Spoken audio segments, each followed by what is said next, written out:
로마 신자들에게 보낸 서간 11장. 이스라엘의 남은 자들. 그래서 나는 묻습니다. 하느님께서 당신의 백성을 물리치신 것입니까? 결코 그렇지 않습니다. 나 자신도 이스라엘 사람입니다. 아브라함의 후손으로서 베냐민 지파 사람입니다. 하느님께서는 미리 뽑으신 당신의 백성을 물리치지 않으셨습니다. 여러분은 성경이 엘리야에 관하여 무엇이라고 말하는지, 엘리야가 하느님께 이스라엘을 걸어서 어떻게 호소하였는지 모릅니까? 주님, 저들은 당신의 예언자들을 죽이고 당신의 제단들을 헐어버렸습니다. 이제 저 혼자 남았는데 저들은 제 목숨마저 없애려고 저를 찾고 있습니다. 그런데 하느님의 대답은 어떠하였습니까? 나는 바알에게 무릎을 꿇지 않는 사람 7,000명을 나를 위하여 남겨두었다. 이와 같이 지금 이 시대에도 은총으로 선택된 남은 자들이 있습니다. 이렇게 은총으로 되는 것이라면 더 이상 사람의 행위로 되는 것이 아닙니다. 그렇지 않으면 은총이 더 이상 은총일 수가 없습니다. 그러면 어떻게 됩니까? 이스라엘 백성은 자기들이 찾던 것을 얻지 못하고 선택된 이들만 그것을 얻었습니다. 나머지 사람들은 마음이 완고해졌습니다. 이는 성경에 기록된 그대로입니다. 하느님께서는 그들에게 사람을 마비시키는 영을, 보지 못하는 눈을, 듣지 못하는 귀를 주시어 오늘날까지 이르게 하셨다. 다윗도 이렇게 말합니다. 그들 식탁이 그들에게 올가미와 덫이 되고 걸림돌과 옹보가 되게 하소서. 그들의 눈은 어두워져 보지 못하고 그들의 등은 늘 굽어있게 하소서. 다른 민족들의 구원. 그러면 내가 묻습니다. 그들은 걸려 비틀거리다가 끝내 쓰러지고 말았습니까? 결코 그렇지 않습니다.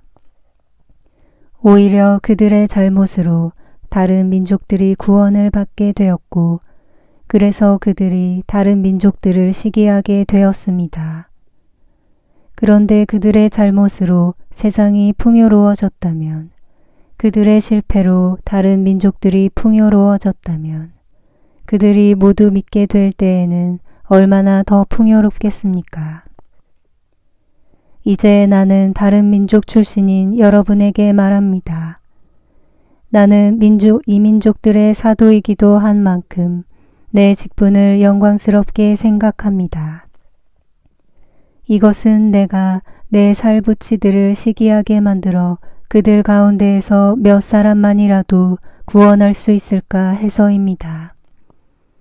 그들이 배척을 받아 세상이 화해를 얻었다면 그들이 받아들여질 때에는 어떻게 되겠습니까?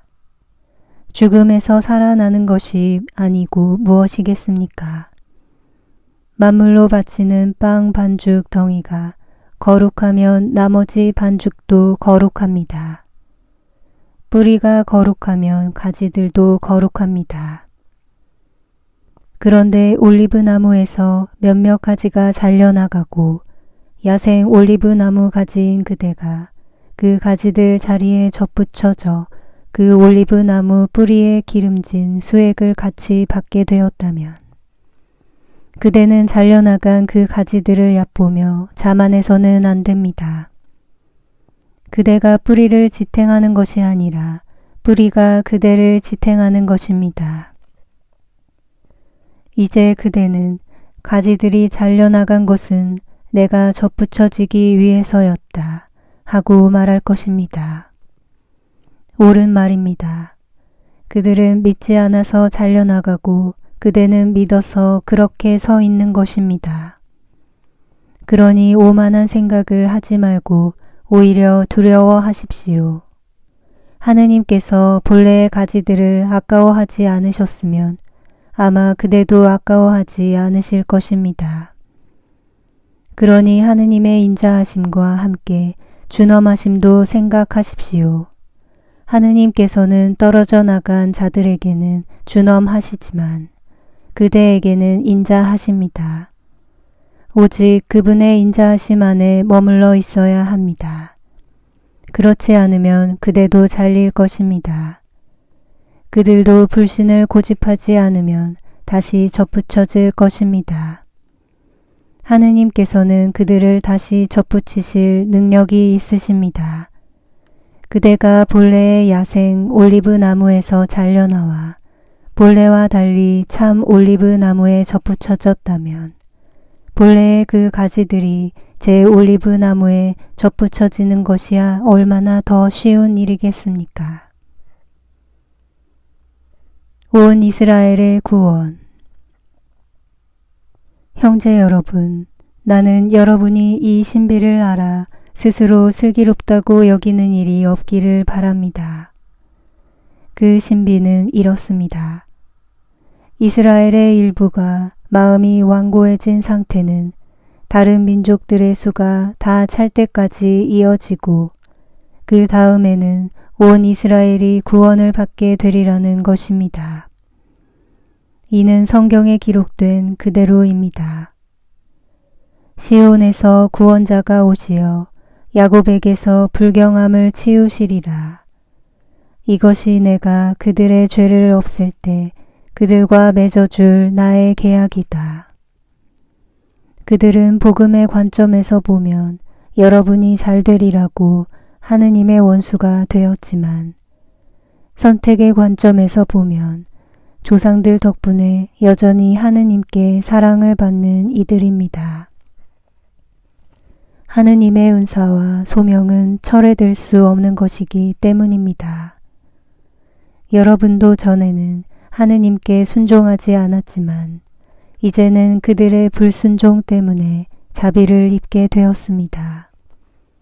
마찬가지로 그들도 지금은 여러분에게 자비가 베풀어지도록 하느님께 순종하지 않지만 이제 그들도 자비를 입게 될 것입니다. 사실 하느님께서 모든 사람을 불순종 안에 가두신 것은 모든 사람에게 자비를 베푸시려는 것입니다.